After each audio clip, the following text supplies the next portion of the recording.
चंद्रपूर जिल्ह्यात 12 ठिकाणी चोरी करणाऱ्या अट्टल घरफोड्याला स्थानिक गुन्हे शाखेच्या पथकाने चंद्रपूर शहरातून अटक केली। सुरेश कांबरे असे अटकेतील आरोपीचे नाव असून पोलिसांनी त्याच्याकडून 19,10,000 रुपयांचे सोन्याचे व चांदीचे दागिने जप्त केले आहेत।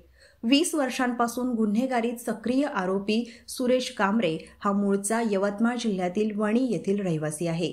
तो गेली 20 वर्षे चोरी, घरफोडी आणि विविध गुन्ह्यांमध्ये सक्रिय असल्याचे पोलीस तपासात उघड झाले आहे।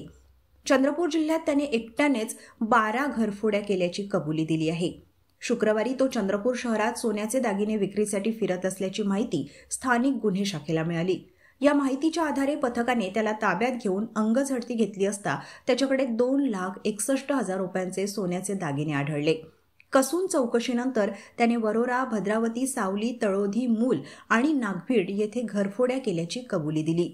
स्थानिक गुन्हे शाखेचे पोलीस निरीक्षक अमोल काचोरे यांच्या नेतृत्वाखाली पथकाने ही कारवाई केली। आरोपीकडून 19,10,000 रुपयांचे सोन्याचे व चांदीचे दागिने जप्त करण्यात आले आहेत। पुढील तपास सुरू आहे।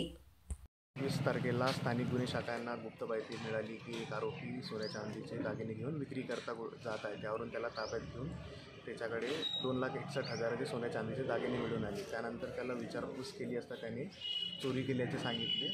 त्यावरून त्याला ताब्यात घेऊन पुन्हा विचारपूस केली असता त्यांनी तळोदी पोलीस स्टेशन तळोदी एकूण 5 घरफोडीचे गुन्हे, नागभीडचा 1, सावलीचे 1, वरोराचे 3, मूलचा 1 व भद्रावतीचे 1 असे एकूण 12 गुन्हेची कबुली दिली व त्याच्याकडून एकूण 19,10,000 रुपयाचा सोन्या चांदीचा मुद्देमाल जप्त करण्यात आलेला आहे आणि पुढील तपासासाठी आरोपीला आम्ही आता पोलीस स्टेशन तळोदीच्या ताब्यात देतो।